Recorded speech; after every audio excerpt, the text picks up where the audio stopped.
Good morning! For today's video, ipakita ko lang sa inyo ang lunchbox ng aking madam. Ayan. Ito po ang kanyang tanghalian sa kanyang opisina. Mamaya dadalhin niya, mayroon siyang shrimp, fried shrimp, cabbage, at chicken. Ayan. Dadalhin niya yan. Hindi ko pa tinakpan kasi pinalamig ko muna siya ng kunti. Ngayon, tatakpan na natin siya. At ilagay natin siya dito sa maliit na carry bag.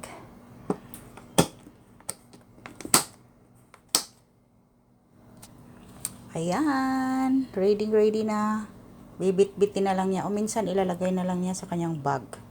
Ayan guys. Thank you for watching. Ingat po.